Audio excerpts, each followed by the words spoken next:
So let's check our points real quick. That was round 2. So here's round 3.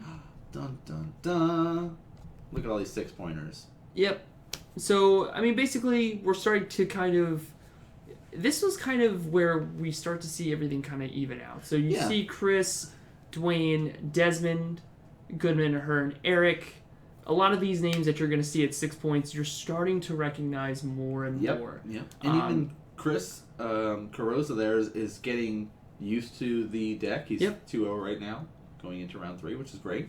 But everyone that's down in the 3 and 0 pointers, they're not down and out. No. Because we're playing 5 rounds each Tuesday night. Yes. And we did the math, and we said, what was it? If you can get 9 points. If you get 9... So our second and third place going into the top 8 of season number 1 had 91 and 93 points.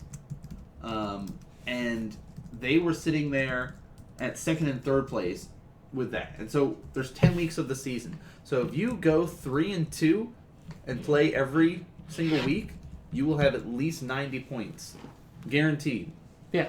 So that gives you that kind of little bit of wiggle room for those that might have a bad week, might miss a week, things like that. And yeah, we do reward players for showing up every week because, hey, you've shown up every week and you've consistently gone 3 and 2.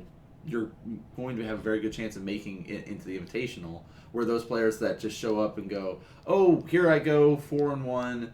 Next week I'm not going to be there. The next week I might go 2 and 3 or something like that. And very all over the place. They might not be able to do as well. But if you're skilled and you show up every other week or something and you go 4 and 1, you have a good chance of making it into the top 8 as well. So, but yeah, guarantee if you're doing well, at least getting a 3 and 2 record, you have a very good chance of making it into the top 8. So that's the math we broke it down to. But we've got round 3. All queued up, ready to go. We get our timer going here. Mm-hmm. All right. So we got Tron versus Merfolk as Muscle does his happy dance. Oh, look, you're in the background now. Oh, good. I'm in the background now. So get those votes in, guys. Who's going to get there? Is it going to be Eric on Tron, Desmond, the little dude piloting Merfolk? He is one of our players that came from, I want to say Milwaukee, is what I'm pretty sure he said he was from. Out of town, coming through the area, and was able to come out and play on a Tuesday night, play some Modern with us. Yeah. Which was cool. And his brother. And his brother as well. I don't remember what his brother was on, but I remember that he was playing Merfolk. Also, he did beat a Tron player earlier in the tournament because Jamie was playing Tron. So, yeah. The more you know. And Eric currently ranked number 2 in the shop. Just lost that last week when Derek was just barely ahead of him. So it's a 31 to 30 point difference right now between first and second place. So just 1 point. Derek has 31 points. Eric's sitting at 30. But so he's looking to kind of help solidify himself in there because, again, if you're doing really well and you place highly for the Invitational, of course, the higher seeds do get to opt to play or draw first. They get to decide that. All that kind of good stuff there. Looks like they'll be deciding high roll, low rolls, close to the 7, whatever they're feeling. Yep. He says, I got my own dice, don't worry. Ooh. 9. It seems that every week we are pretty much destined to have a Tron player on camera. Well, it's just because this Tron deck is just very powerful. It is. And the players that are piloting it at our shop know the deck very well. Amen. The people that play Tron in our shop, in and out, they know the Tron deck. Yeah, I'd say are consistent Tron players. There's some that like, you know what, I'm going to try Tron this week or whatever, or try this variation of Tron, might not do as well. But those that are just like, I'm playing red-green Tron. Right. I've played it for the last, how many months? But or longer. Or longer. Many of the players have been playing it for longer. So we're going to go to 7 cards. Eric versus Desmond. If you guys haven't had a chance yet, get those votes in. Let us know. Merfolk or Tron. Who's it going to be? Oh, I think Akira, the Great Glass Spinner. In the I like opening that card. hand. It's solid. Flying Spirit. basically counters a spell that would target your creatures. 2 Regeries. Desmond starts off with an island. Beautiful Passes white the border turn. island. Another beautiful white border Tron Here's piece. the power plant. What are your thoughts on the land so far? Oh, here's another island. Harbinger of the Tide. Desmond not playing any games at all. He's dropping his Merfolk down. He says, I know what's going on here. Yeah, and that's the reason at this point I'm not so worried about what creature I need to balance with the Harbinger. I need to get a threat on board. Right. So what's the quickest way I can do it? And says Great Glass Spinner. Now he does have Merfolk, which I think would have been a better play, personally. Push for a little bit more damage. Push for a little bit more damage here, and then next turn, the next Merfolk you play, you can start untapping your stuff or tapping your opponent's stuff. Mm-hmm. So you don't have that availability to you right now. So Eric's just double checking what the Great Glass Spinner does, and that is if a creature you control would be the target of a spell, Counter it. If it's the first one. If it's the first one. So that means, like, hey, you want to path that guy? You're going to have to use 2 paths. Mm-hmm. Sorry about it. Or a path and a lightning bolt. Whatever you're feeling. Eric, Okay, so yeah, kind of look at that, perplexed a little bit there about what he needs to do. Yeah, kind of taking a step back, saying, what am I about to play into? What do I need to worry about? 5 mana. Because again, for those that are sitting at home and aren't familiar with the Tron, each one of those lands, if you control a tower, a mine, and a power plant, produce extra mana. So a tower produces 3, a mine and a power plant both produce 2. So he says Spellskite, and I will cycle this, and Pyroclasm. Kablam. And again, if he had the Merfolk, his Tidebinder would still be alive. Murrow would die, but Tidebinder would be alive there. And again, most of the time, the Trons do not have main board single target removal. It's more of the board wipe stuff. Board wipes, absolutely. So here's the Merfolk.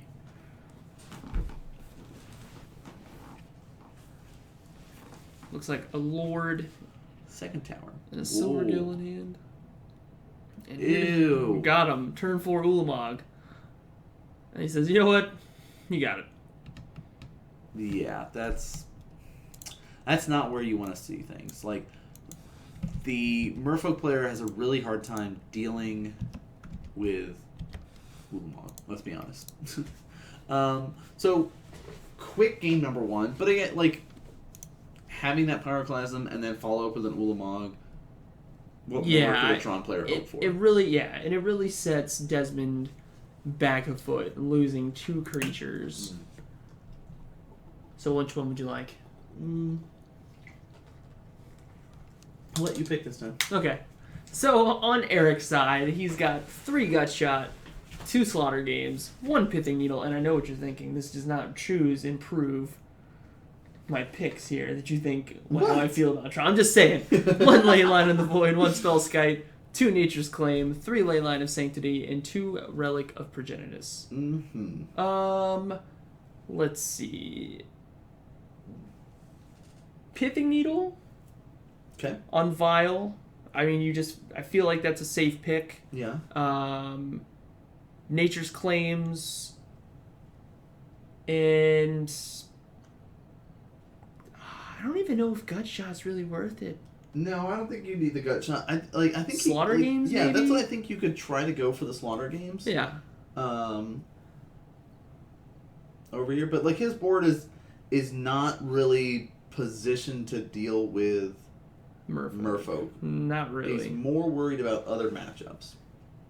And you can see it by the way that he's built his board there. Affinity. Yeah. Burn. Mm-hmm. In fact. Any sort of control deck.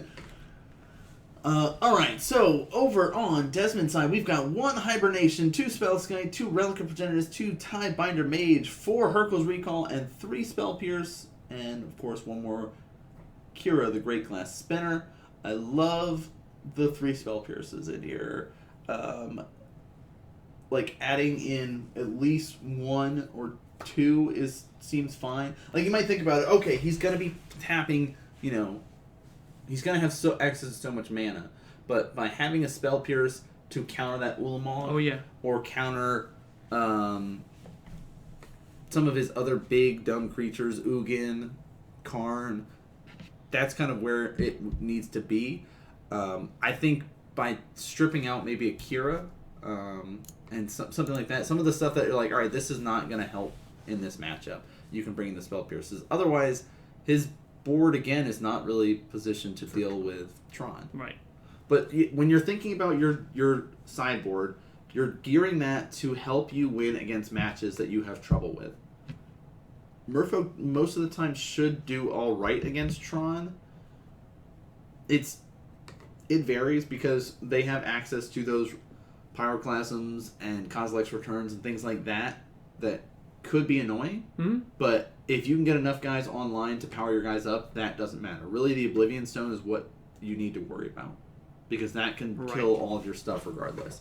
And it looks like he kept the Glass Spinner in and crashes in for 2 more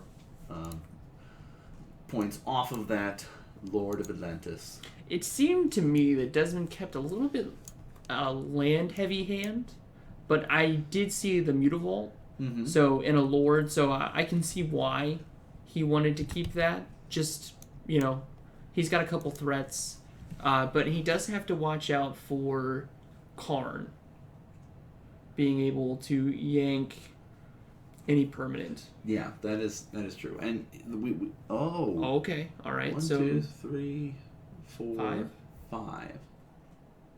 Okay, now this is really good and dangerous. He's going to crash in for 4 here. So it's really good because you've got a huge board presence now. It's really dangerous because there's a map he's going to crack and have access to Tron. And he'll have the mana now that he'll have enough to play Oblivion Stone and crack it. True. Yep. So he's got to be careful about that.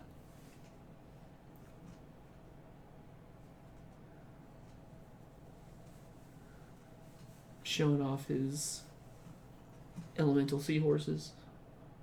They're pretty sweet.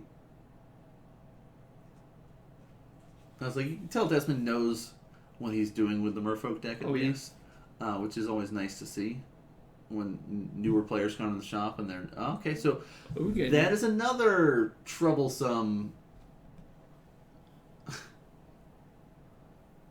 Yep. Let's go ahead and just.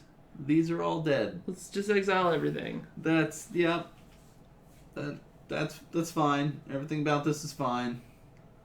Do you feel good about yourself? Well, here comes 2 Mutavaults crashing in. You no longer have an Ugin. But I just have 2 Mutavaults. Yeah. Oof. The entire deck is troublesome. Yeah, the entire deck is troublesome, yes. Alright, Sanctum of Ugin gets dropped down, which is another annoying card. Lets him to get Ugin. Lets him get Ulamog and stuff like that. But, hey, Wormcoil. Sure, yeah, that's fine. Bluekin is a witch.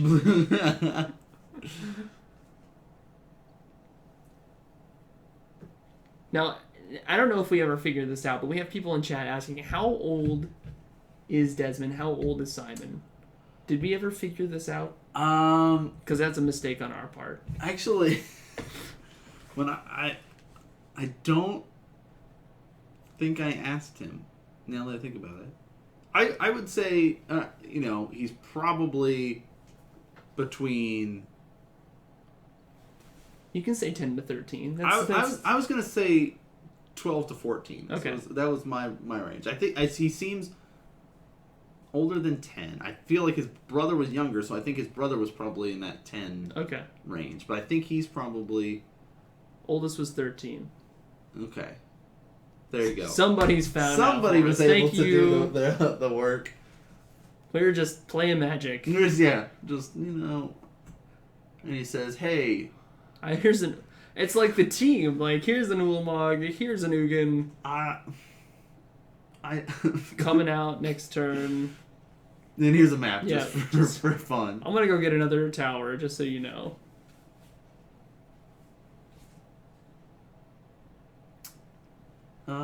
Yeah.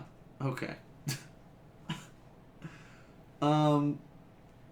So there's a trigger on Ulamog that when you move to combat, declare attackers, you have to mill. So even and in order to use Harbinger of the Tide's ability to bounce something, he has to be tapped. In order to make Ulamog tapped, he has to be attacking. So the response, here it is. Bounce. Trigger still goes off. You need to mill. Here's 3, 4, 5, 9, 10, 11.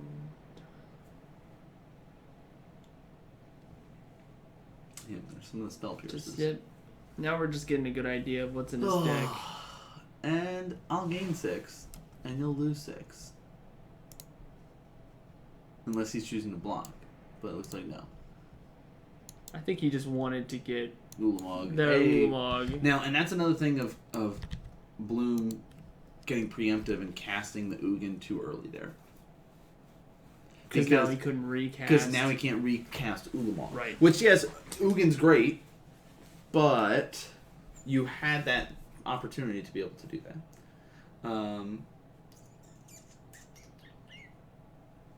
Must be the kid that Julia was talking about in Baltimore yesterday. Yes, Desmond was quite the talk. Oh. What do we got? I'll float 2 blue.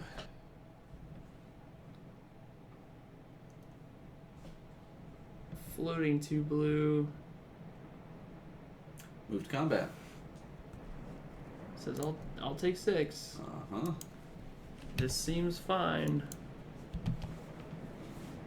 Apparently it's storming out now. And, ooh, I would like an Ulamog, please. Yes, Ulamog, the Cecil's Hunger on my side. Still, now, Ulamogs are indestructible. Okay. Which, that's cool. Yeah. The problem is, he can just say, I'm just going to mill you. Yeah. And just go combat, swing in. But the other thing is... You just target the phantasmal image. And he dies. It doesn't become an Ulamog anymore. Right, handshake thing. Did he reach his hand out first? I didn't see it. Eric did. Oh, let's go back to the tapes. Okay. 2-0 for Tron. If you picked Merfolk, sorry. Real sorry. But this, it shows you why that is a really annoying match to play when you're on the Merfolk side of things. Because they have access to Ugins, they have access to the Oblivion Stones, they have access to all this stuff that just messes up your plan. But that's what you need to do as a Tron player, is be able to, anytime they start to get a footing on the board, just rip it out from under them. Just go ahead and pull it out. Go ahead. Yep. Here is... No. I promised Merfolk on camera. That's what I did. That's what you did. Not wins. Mm-mm. So, but you got a win last time. Dwayne won. Dwayne did win. So, I said we'd have 3 Merfolk players on camera, or on camera 3 times. On camera 3 times.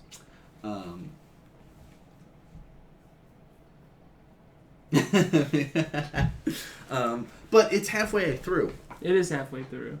So, because it is halfway through, we're in round 3, we just finished up. We do our kind of shout-outs, all that good stuff. Say a big thank you to everybody tuning in and watching at home. You guys, everybody out here, we appreciate it. Whether you're watching us live or from the VODs, we appreciate it. The interaction in chat is awesome. Absolutely. We love the discussion, questions that you guys might have that we can be able to answer. Get a little bit more info added in about people's perspective, mindsets on it. Mm-hmm. So yeah, thank you guys. Of course, we've got Modern Magic Mondays brought to you by Comet Kung Fu and Cork Street Taverns. That's right. Because Trip and M&M are awesome and have helped to donate to our backer page from the Patreon stuff. If you donate to a high enough level, you basically get your logo put up on stream. Right there. And if you donate at all, you get a sticker. Do you have one with you? I left them in my car. I went out of my way to make sure I put some in my car. Right there. Not the apple. This yeah, thing. that one. Nope, that one right one. there. Yep, So, that one right there. That's what we've been doing. If you like the stream enough to throw a couple of dollars our way, we make sure that you at least get a sticker. And we will be randomizing one. We do. We're doing that from now on. Every night at the end of Modern Magic Mondays, you have to make sure you're following the stream, and we do kind of random giveaway to one lucky viewer to make sure they get a sticker. So real quick though, we can go through our list of people that have donated. So we've got Drewski Brew, if you're in here, dude, thank you so much. Also, Address. Yes. Atticus, our mystery donor. Tatcher Damas, Burgleton, Lila Goif. Lyle, thank you so much, dude. We owe you a sticker. We do owe Lyle a sticker. Nate Hop 34, I hear it's coming. It's in the mail. It's in the mail. And Stormdust 07, thank you guys so much. With all of your support, this is what helps keep it going. Yes. And if you like what you see, by all means, hit the follow button on the stream for Modern Magic Mondays. Hit the follow buttons for Nanman, myself, at Modern Magic, or at Modern Mondays. At Modern Mondays, at which Modern is our Mondays. official Twitter page now for the stream. So we tweet about kind of magic-related stuff, and then, of course, when the VODs go up, it goes live on that Twitter and stuff.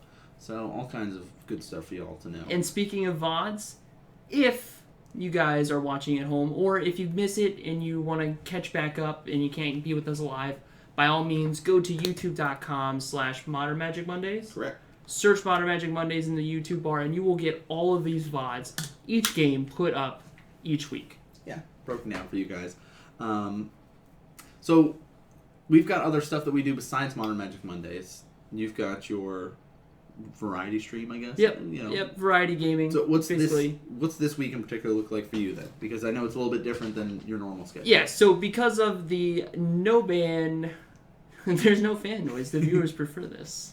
We are coming live from Farm's abode, and probably for a while now, until the heat dies down, and then we can kind of figure things out from there. But anyway, because of the No Ban Modern coming up 6:30 p.m. this Friday evening, Eastern Time, we will be doing Casual Thursdays again, and we are playing I Am Setsuna. So that's going to be fun times. Yeah, so it'll be on Thursday. Yep. And then you're moving this weekend, so there probably won't be as much weekend streams as there normally is. No, it's just all about moving. Yeah. So we've got the No Ban stuff on Friday. What you got? You got anything coming up? Yeah, this weekend I think we're going to be doing... So Holly and I have started doing gaming together now on Sundays. And we started Armorkrog. Nice. And we're not as good at that game as we were hoping we'd be. It's really difficult. But it's an awesome claymation game, so if you guys wanted to watch the first segment we did, we streamed it for about 3 hours, put it up on YouTube, and of course the VODs are on Twitch as well, but we'll probably be doing that again on Sunday. I think that'll be 6 o'clock is when we started that. I think so. Something like that. I think it was 6. So we'll be doing that, and potentially... No, because Saturday I'm helping you move. So, are you helping me move? So I'm not That's going to be... sweet. I was like, oh, maybe I'll do some Warcraft 3 campaign again. No, I mean, not you this probably weekend. could. Probably could, but we're going to be helping... Oh, 7. Okay, see, Holly's in chat. She knows. She knows what's up. Hojo 2016 knows. But yeah, that's kind of what we got going on. Again, we'll be bringing you guys more Pokemon once Brett gets settled in. Yeah. And things get figured out, because Poker it seems Race like Part a 2. lot of people like that. And I got to try to catch up to him since he just met Bill. I did. Holly Gaming, yeah. So it's Let's Play Armorkrog with Honanaho. Sundays, probably 7. So make sure you guys are tuning in for all that stuff. And again, all the follows across the board will help you guys figure out what sort of projects and stuff that we're working So let's go check out where our points are and jump into round 4. Yeah. Bum, bum, bum, bum.